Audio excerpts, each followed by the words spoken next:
अस्सलामुअलैकुम स्टूडेंट। आज की वीडियो काफ़ी हेल्पफुल होने वाली है उन तमाम स्टूडेंट्स के लिए जिनको केमिस्ट्री की काफ़ी टेंशन है कि भाई पेपर के लिए केमिस्ट्री की तैयारी किस तरह करें। तो केमिस्ट्री की कंप्लीट जो इम्पोर्टेंट क्वेश्चन है, इम्पोर्टेंट लॉन्ग क्वेश्चन है, शॉर्ट क्वेश्चन है, एमसीक्यूज़ है, वो सारी चीज़ें इंशाल्लाह आज इस वीडियो में कवर करूँगी और आपको सारे इंपॉर्टेंट क्वेश्चन के बारे में गाइड करूँगी।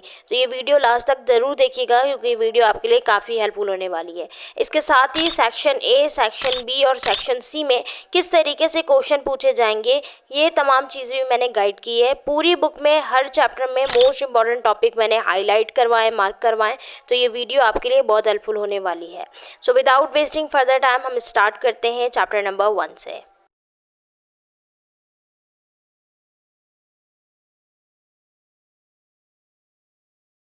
नाउ स्टूडेंट, हमारे पास जो सबसे पहला चैप्टर आ जाता है केमिस्ट्री का, वो है केमिकल इक्विलिब्रियम। सो केमिकल इक्विलिब्रियम जो है वो अच्छा खासा वेटेज रखता है आपके पेपर के अकॉर्डिंग। अच्छा, आपकी बुक में लिखा हुआ है कि यहाँ पर ये वेटेज रखता है 12%, सही है। अब इसमें इंपॉर्टेंट क्वेश्चन कौन कौन से हैं जो आपके एग्जाम में आ सकते हैं, तो उसे हम देख लेते हैं। सबसे पहले जिस चीज़ की आपने प्रिपरेशन करनी है इस चैप्टर से, तो वो तो है डेफिनेशन कि केमिकल इक्विलिब्रियम है क्या। ठीक है, तो केमिकल इक्विलिब्रियम की डेफिनेशन आपने देखनी है। उसके बाद इसमें एक टॉपिक आ जाएगा, दैट इज रिवर्सिबल और इरिवर्सिबल रिएक्शन। तो रिवर्सिबल और इरिवर्सिबल रिएक्शन का जो डिफरेंस है वो ज़रूर आपने देखना है। अच्छा, यहाँ पर कुछ फॉरवर्ड रिएक्शन और रिवर्स रिएक्शन के माइक्रोस्कोपिक कैरेक्टर्स लिखे हुए हैं। तो यहाँ पे 3 ही कैरेक्टर हैं, तो इनको भी आपने अच्छे से देखना है। और इसके अलावा डिफरेंस बिटवीन रिवर्सिबल और इरिवर्सिबल आता है, तो इसे देख लीजिएगा। नाउ लास्ट में आपके पास एक हेडिंग दी गई है लॉ ऑफ मास एक्शन। तो इसको डेफिनेशन वाइज देखना है, कंप्लीट डेरिवेशन नहीं देखना। ठीक है। अच्छा, अब इस चैप्टर में से हमारे पास जो लॉन्ग क्वेश्चन आता है वो 2 लॉन्ग क्वेश्चन आता है। एक ये वाला जो क्वेश्चन है ये शॉर्ट में भी आ सकता है, लॉन्ग में भी आ सकता है, जो कि केमिकल जो हमारे पास इक्विलिब्रियम कांस्टेंट है। तो जो इक्विलिब्रियम कांस्टेंट है उसकी इंपॉर्टेंट कैरेक्टरिस्टिक यहाँ पे लिखा है, important characteristic of chemical equilibrium constant. तो इसमें से टोटल 7 आपको दिए हुए हैं। टोटल 7 अगर पूरे लिखने हुए तो लॉन्ग में आएगा, वरना एटलीस्ट 4 या 3 आपको शॉर्ट में आपसे पूछे जा सकते हैं। ठीक है। उसके अलावा हमारे पास इस चैप्टर में से जो एक और लॉन्ग क्वेश्चन है, वो लॉन्ग क्वेश्चन आपके पास आएगा आपके पास डायनेमिक इक्विलिब्रियम का। ठीक है। अच्छा, डायनेमिक इक्विलिब्रियम जो है हमारे पास, ये आपके पास लॉन्ग आ सकता है। बस इस चैप्टर में हमारे पास यही 2 लॉन्ग और कुछ शॉर्ट क्वेश्चन आएंगे और इसके इंपॉर्टेंट न्यूमेरिकल आएंगे। ठीक है। तो अच्छा, इसके अलावा एक और यहाँ पे एक टॉपिक है, दैट इज एक्टिव मास। इसको लाजमन प्रैक्टिस कीजिएगा। एक्टिव मास की डेफिनेशन को आपसे पूछा जा सकता है, डिफाइन एक्टिव मास या व्हाट इज एक्टिव मास। तो ये कुछ क्वेश्चन थे। लॉन्ग में हमारे पास हो गया important characteristic of chemical equilibrium constant. Short में आपके पास इंपॉर्टेंट है एक्टिव मास। ठीक है। इसके अलावा शॉर्ट में आपके पास इंपॉर्टेंट है लॉ ऑफ मास एक्शन, और यहाँ पर साथ ही डिफरेंस बिटवीन रिवर्सिबल और इरिवर्सिबल रिएक्शन। ठीक है, कैरेक्टरिस्टिक भी रीड कर लीजिएगा, लेकिन इंपॉर्टेंट जो है वो डिफरेंस है। और हमारे पास जो डायनेमिक इक्विलिब्रियम है, ये डायनेमिक इक्विलिब्रियम इंपॉर्टेंट है लॉन्ग के लिए। तो लॉन्ग के लिए यहाँ से 2 सवाल आपको मिल जाएंगे आराम से। नाउ इस चैप्टर में हमारे पास जो न्यूमेरिकल है, तो सेक्शन डी पे आपको कुछ न्यूमेरिकल्स मिलेंगे। नाउ सेक्शन डी पे जो न्यूमेरिकल है स्टूडेंट, वो आपने सही से प्रैक्टिस करनी है। और एक्सरसाइज क्वेश्चन में जो एमसीक्यूज दिए हुए हैं, उन एमसीक्यूज की तैयारी यहाँ से करनी है। तो एमसीक्यूज आप इजीली जो है वो अपने एक्सरसाइज क्वेश्चन में से कर सकते हैं।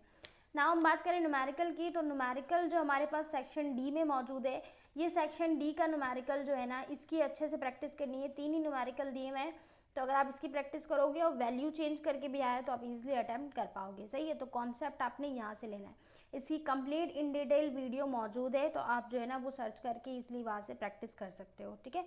ना यहाँ पर हमारे पास चैप्टर नंबर 2 है एसिड, बेस और साल्ट। अब इस चैप्टर का जो वेटेज है वो 15% है। सही है। अब हम देखते हैं कौन कौन से इंपॉर्टेंट क्वेश्चन है। तो सबसे मोस्ट इंपॉर्टेंट जो क्वेश्चन है इस चैप्टर में, जो काफ़ी रिपीटेड है, वो हमारे पास जो है वो ये है न्यूट्रलाइजेशन का, लेकिन शॉर्ट में है ये, यानी डेफिनेशन आपसे पूछा जा सकता है या प्रोसेस पूछा जा सकता है। मोस्टली डेफिनेशन आता है कि न्यूट्रलाइजेशन रिएक्शन है क्या। ठीक है। तो न्यूट्रलाइजेशन रिएक्शन आपने बताना है। इसके अलावा जो हमारे पास इसमें इंपॉर्टेंट चीज़ है वो हमारे पास है डेफिनेशन है कॉन्सेप्ट ऑफ वाटर आयोनाइजेशन की। वाटर आयोनाइजेशन की डेफिनेशन, पीएच और पीओएच की डेफिनेशन। ठीक है, तो डेफिनेशन हो गई। नाउ लॉन्ग क्वेश्चन की अगर हम बात करें, तो लॉन्ग में आपसे पूछा जा सकता है uses of some salt. Long में यूजेस ऑफ साल्ट आ सकता है, और कॉन्सेप्ट ऑफ बफर जो है ये आपसे शॉर्ट में पूछा जा सकता है। ठीक है, तो शॉर्ट के लिए आप कॉन्सेप्ट ऑफ बफर को प्रिपेयर कर सकते हैं। सही है। नाउ यही था हमारे पास इस चैप्टर में। तो फर्स्ट ईयर जो हमारे पास केमिस्ट्री है वो थोड़ी सी उसमें एक्सटेंड है चैप्टर और टॉपिक, लेकिन मैट्रिक क्लास की जो केमिस्ट्री है वो इतनी डिफिकल्ट नहीं है। स्टूडेंट ने काफ़ी डिफिकल्ट इसको बना लिया है, लेकिन इतनी डिफिकल्ट है नहीं। आप इंपॉर्टेंट चैप्टर की तैयारी करेंगे, एंड टाइम में भी रिवीजन करेंगे तो काफ़ी अच्छी आपकी प्रिपरेशन हो जाएगी। सही है। इसमें इतना कोई खास न्यूमेरिकल नहीं है, जस्ट आपको पीएच मालूम करना है जो कि नहीं आता इतना। ठीक है। आपको जो पहले हमारे पास जो चैप्टर में न्यूमेरिकल थे वो आते हैं, तो उसकी अच्छे से प्रिपरेशन करनी है। ना अब हमारे पास स्टूडेंट चैप्टर नंबर 3, इसका पहले वीटेज पीडीएफ देख लो। वीटेज हमारे पास इसका 15% है, तो 15% यहाँ पे एग्जाम में आ सकता है। इसका सबसे इंपॉर्टेंट जो लॉन्ग क्वेश्चन है वो general characteristic of organic compound है, तो ये वाला रिपीटेड है, इसकी भी प्रैक्टिस करनी है आपने। ठीक है। ये वाला सवाल लॉन्ग आपको यहाँ से मिल जाएगा, और इसके अलावा इस चैप्टर में एक यही लॉन्ग है, बाकी आपके पास शॉर्ट मौजूद है। ठीक है। अच्छा, शॉर्ट में यहाँ पे दो हेडिंग अक्सर आई है, एक आइसोमेरेज और दूसरी मल्टीपल बॉन्डिंग, तो ये दो हेडिंग आप कर लीजिएगा स्टूडेंट। ठीक है। उसके बाद हमारे पास एक और है नेचुरल गैस। नेचुरल गैस आप एज अ डेफिनेशन या एज अ शॉर्ट नोट जरूर बनाइएगा, शॉर्ट नोट जरूर बनाइएगा। नेचुरल गैस का शॉर्ट नोट आ सकता है आपके एग्जाम में। ठीक है। उसके अलावा हमारे पास एक और लॉन्ग क्वेश्चन आएगा, that is uses of organic compound. Short में भी आ सकता है, लॉन्ग में भी आ सकता है। ठीक है। नाउ नोमेनक्लेचर जो है इसका एज अ शॉर्ट नोट, जैसे आपने एक नेचुरल गैस का बनाना है उस तरह यहाँ पे एक शॉर्ट नोट बनाना है। सही है। तो ये कुछ हमारे पास इंपॉर्टेंट टॉपिक्स हैं इस चैप्टर के। अदरवाइज इस चैप्टर में और कोई खास टॉपिक नहीं है जो आपके एग्जाम में आएगा। सही, बस यही टॉपिक थे जो आपके एग्जाम में आएंगे। अगेन एमसीक्यूज की तैयारी आपने जो है ना वो एक्सरसाइज क्वेश्चन से ही करनी है। नाउ हम बात करते हैं अपने अगले चैप्टर की, जो कि बायोकेमिस्ट्री। ये चैप्टर इंपॉर्टेंट है और इसके सारे लेक्चर डिलीवर कर दिए मैंने, और ये चैप्टर जो है ना ये आपके एग्जाम के लिए इंपॉर्टेंट है। इसका वेटेज पीडीएफ 11% लिखा हुआ है। अच्छा, ये इंपॉर्टेंट किस तरह है, देखो इस चैप्टर में पूरा आपको जो है ना वो बायोकेमिकल के बारे में बताया गया है, बायोमोलिक्यूल के बारे में। ये रहा मेजर कॉन्सेप्ट इस चैप्टर का लिखा है, carbohydrate, protein, lipid, nucleic acid और वाइटामिन। तो पूरा ये जो वाइटामिन, न्यूक्लिक एसिड, कार्बोहाइड्रेट है, ये सारे आपके पेपर में आ सकते हैं। किस तरह, देखो सबसे पहले आपको इंट्रोडक्शन में जो है ना वो डेफिनेशन बताई गई है केमिस्ट्री, बायोकेमिस्ट्री की। तो बायोकेमिस्ट्री की डेफिनेशन अगर आपसे पूछी जाए तो आप आराम से यहाँ से रिवीजन करके लिख लेना ना। उसके बाद कार्बोहाइड्रेट दिया हुआ है, सो कार्बोहाइड्रेट का शॉर्ट नोट, कार्बोहाइड्रेट लॉन्ग में आ सकता है, कार्बोहाइड्रेट के सोर्सेस हो गए, इंपॉर्टेंस हो गया, और कार्बोहाइड्रेट की क्लासिफिकेशन हो गई। इसी तरीके से प्रोटीन हो गया। ठीक है। प्रोटीन की क्लासिफिकेशन हो गई, ये देखिए ये रहा प्रोटीन की क्लासिफिकेशन। इमाइनो एसिड हो गया हमारे पास, जो कि बिल्डिंग ब्लॉक है प्रोटीन का। और इसके अलावा हमारे पास यूजेस ऑफ कार्बोहाइड्रेट है, बिल्कुल इसी तरह आगे पेज में आपको यूजेस ऑफ प्रोटीन और सोर्सेज ऑफ प्रोटीन मिल जाएगा। तो बायोमोलिक्यूल क्यों इंपॉर्टेंट हो गया, समझ आ गया, क्योंकि यहाँ पे सोर्सेस है, यूजेस है, इंपॉर्टेंस है, जो डिफरेंट तरीके से आ सकता है। लिपिड की अगर हम बात करें तो lipid as a short note आपके पेपर में आ सकता है। तो मुझे लगता है कि जो चैप्टर नंबर 4 है बायोकेमिस्ट्री, आपने सही से समझ के पढ़नी है। बायोकेमिस्ट्री में अच्छे खासे टॉपिक हैं, लेकिन बायोकेमिस्ट्री बहुत ईजी है ये चैप्टर, क्योंकि इसमें सिर्फ बायोमोलिक्यूल का बताया गया है, तो बायोमोलिक्यूल के बारे में आपको पता होगा ना। एक और हमारे पास इंपॉर्टेंट क्वेश्चन है इस चैप्टर से, वो है difference between fat and oil. तो फैट और ऑयल का डिफरेंस आपने याद लाजमन करना है। ठीक है ना। उसके अलावा हो गया हमारे पास यहाँ पर सोर्स ऑफ लिपिड हो गया, यूजेस ऑफ लिपिड ना। न्यूक्लिक एसिड भी शॉर्ट नोट में आ सकता है। ठीक है। और हमारे पास जो डीएनए और आरएनए है ये भी शॉर्ट नोट में आ सकते हैं। ठीक है।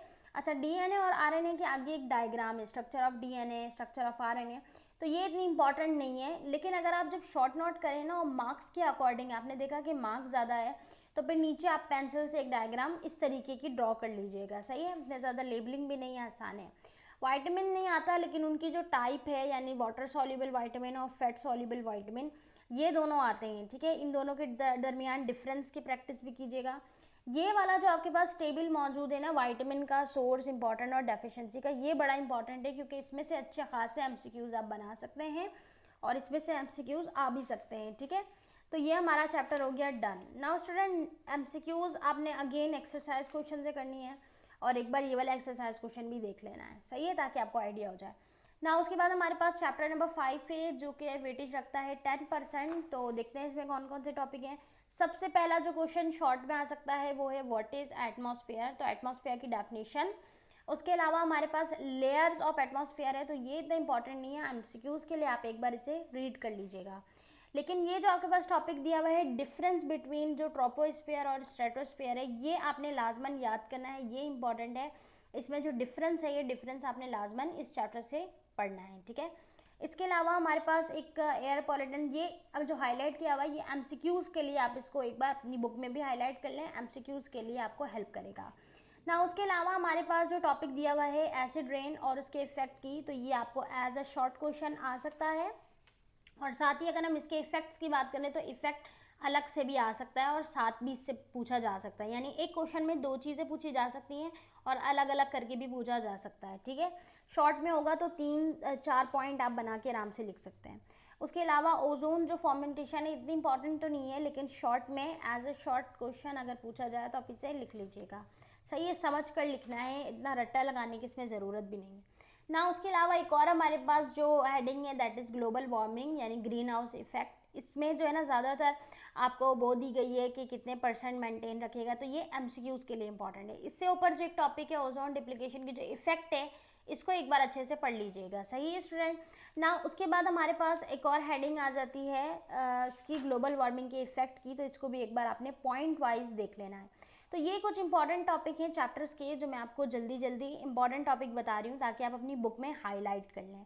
एक्सरसाइज क्वेश्चन जो है यहाँ पर एमसीक्यूज आपको बुक से प्रैक्टिस करनी है। अगेन यहाँ पर कुछ क्वेश्चन दिए गए हैं, वरना टॉपिक वाइज कवर करेंगे तो ज़्यादा आसानी हो जाएगी ना। उसके बाद हमारे पास है student chapter number 6 environmental chemistry, ठीक है। इसका वेटेज पीडीएफ कितना है ये देखें, 10% है ना। इसको आपने किस तरह प्रिपेयर करना है, इन्वायरमेंटल केमिस्ट्री में हमारे पास जो है ना, अच्छा यहाँ पर हमारे पास बेसिकली ये जो चैप्टर है ना ये वाटर के ऊपर है, देखिए इन्वायरमेंटल केमिस्ट्री वाटर के ऊपर है, सही है।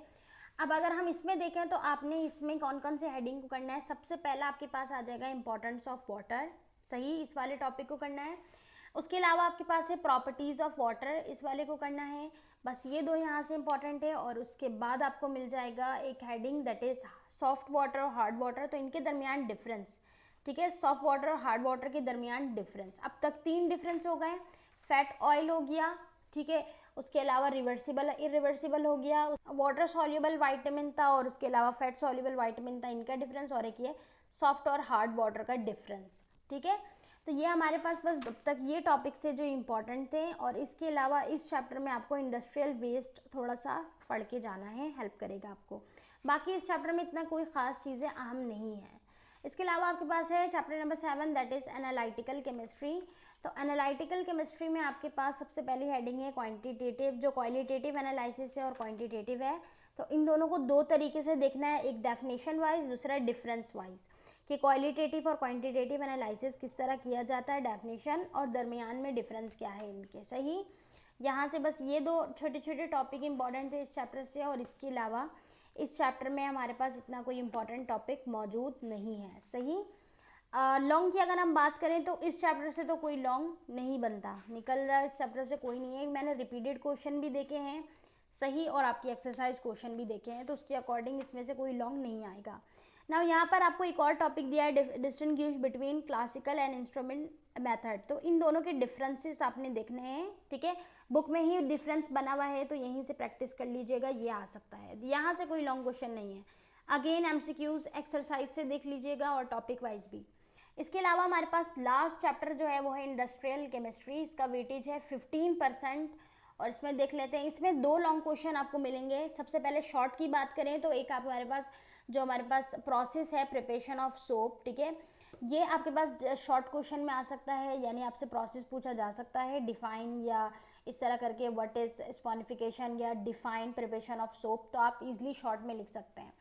इसके अलावा लॉन्ग क्वेश्चन आपके पास पहला है material needed for soap preparation, कौन कौन सी चीज़ें इंपॉर्टेंट है सोप की प्रिपरेशन के लिए, तो ये सवाल आपके लिए लॉन्ग में इंपॉर्टेंट हो गया स्टूडेंट, ठीक है। दूसरा हमारे पास जो है सवाल लॉन्ग के लिए, ये पूरा जो है ना इसका प्रोसेस है प्रिपरेशन ऑफ सोप की जो मटेरियल वो ना। दूसरा जो लॉन्ग है हमारे पास वो है preparation of sugar from sugar cane, sugar किस तरह बनाया जाएगा शुगर केन से, इसकी प्रिपरेशन, ठीक है, ये आपके लिए लॉन्ग में इंपॉर्टेंट, तो दो सवाल लॉन्ग में इस चैप्टर से इंपॉर्टेंट है, सही ना। उसके अलावा ये एक और है आपके पास material needed for sugar preparation, तो उसके साथ कंबाइन करके ही एक लॉन्ग बनेगा, सही।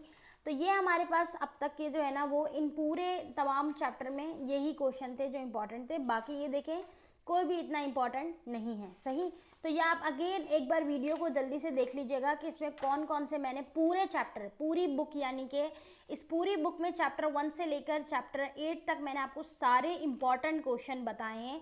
इन इंपॉर्टेंट क्वेश्चन को अगर आप समझ कर पढ़ोगे तो ट्रस्ट में आप 5 to 6 आवर्स के अंदर ही इसको ईजिली कवर अप कर पाएंगे। सही है, तो ये वो कुछ क्वेश्चंस थे जिनको लाजमन आपने एक बार पढ़कर रीड कर कर जाना है, जो आपको एग्जाम में, केमिस्ट्री के एग्जाम में स्कोर करने में मदद करेंगे। सही है, अब हम बात कर लेते हैं अपने एग्जाम को सेक्शन वाइज यानी आपके पैटर्न वाइज किस तरह आएंगे।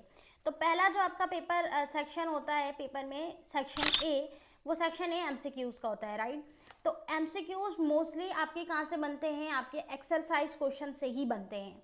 तो सबसे पहले एमसीक्यूज की तैयारी कीजिएगा एक्सरसाइज क्वेश्चन से और दूसरा पास्ट पेपर से।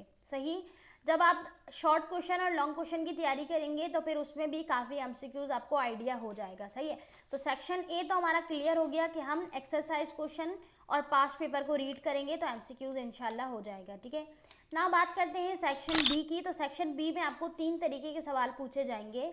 एक आपसे न्यूमेरिकल होगा, ठीक है, न्यूमेरिकल आपने देख लेना है, पहले चैप्टर के न्यूमेरिकल इंपॉर्टेंट है। दूसरा आपसे सवाल पूछा जा सकता है शॉर्ट में डिफरेंसेस, तो डिफरेंसेस में आप अच्छा मार्क्स जो है वो गेन कर पाएंगे, 3 से 4 डिफरेंसेस होगा शॉर्ट के लिए।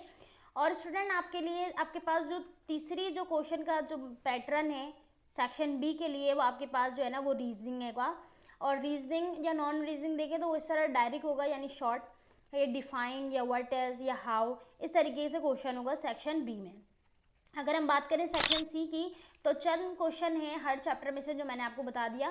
सेक्शन सी में आपसे मोस्टली प्रिपरेशन पूछा जा सकता है, जैसे अभी मैंने आपको 2 सवाल दिखाए लास्ट चैप्टर में, preparation of sugar from sugar cane, preparation of soap, ठीक है, ये सवाल हो गया। इसके अलावा शॉर्ट नोट और इसके अलावा कैरेक्टरिस्टिक, इंपॉर्टेंट कैरेक्टरिस्टिक, इस तरीके के सवाल लॉन्ग में आएंगे। तो बस ये 3-4 तरीका है आपके पास शॉर्ट और लॉन्ग में क्वेश्चन आने का। इस तरह अगर आप सही से कॉन्सेप्चुअल समझेंगे तो पूरा पेपर आप इजीली अटेम्प्ट कर सकेंगे। आई होप कि ये वीडियो आपके लिए हेल्पफुल रही होगी। मुझे अब तक जो प्रीवियस ईयर अपने एक्सपीरियंस के अकॉर्डिंग इंपॉर्टेंट क्वेश्चन लगे हैं, पास्ट पेपर के अकॉर्डिंग, बुक के अकॉर्डिंग, वो सारे मैंने आपके साथ शेयर कर लिए हैं।